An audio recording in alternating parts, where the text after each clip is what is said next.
understanding who we are at each layer of our personality. And the easiest layer really is body, the amount of information available on how to look after our body. And one of the things is that the body is meant to move. And if you think about ancient times, whether we had to hunt for our food or just go through the forest and pick out the berries and the fruits or dig up the ground for the roots, all of it involved movement. Just sustaining our body to eat involved movement. Even today, the body needs movement, but our lifestyles have changed. So many of us end up sitting at our desk for ridiculous amount of hours at a time. Sometimes we're able to move through commuting or through if we consciously exercise, but that still doesn't stop the amount of time where we are sitting or just standing.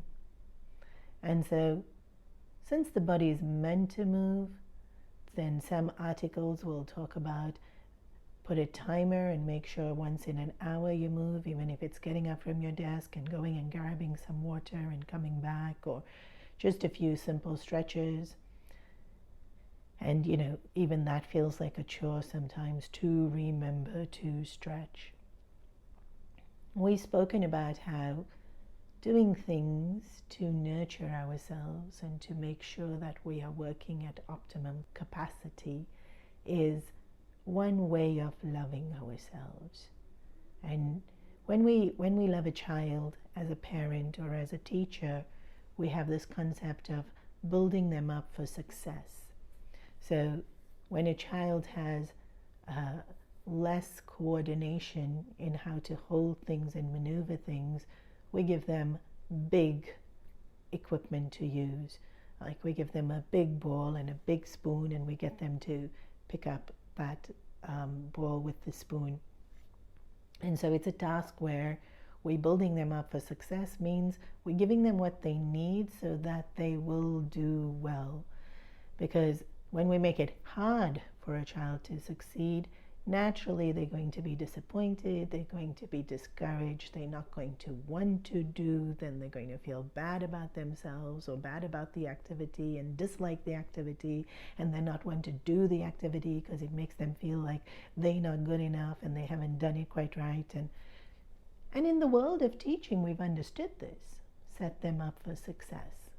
And in order to do that, understand what they can do and how they can do it better. And as teachers or as caregivers, it's our love that ensures that we make this possible. So self-love, we do the same thing. We set ourselves up for success. And so we've already talked about sleep and sleeping enough so that we rested enough, so we have the energy, and we're setting ourselves up for success. Of course, there's so much else we need to do to actually be successful, but these basics can be so underestimated in their importance. Food is another one, but there's already too much out there about food, and so I'm not going to focus on it. And then movement. We've dedicated in this challenge Mondays to be mindful about movement, because the body really does need movement, but also the mind needs movement. When the body is moving, that circulation of the blood, of the pranas, helps all that go up towards our brain, and that as an equipment, a physical equipment, works better. And even though the mind and intellect are not completely physical equipments, there's so much relationship between mind and body. Mind affects body immensely, but body also affects mind. And in fact, it's easier to get control over the mind through the body.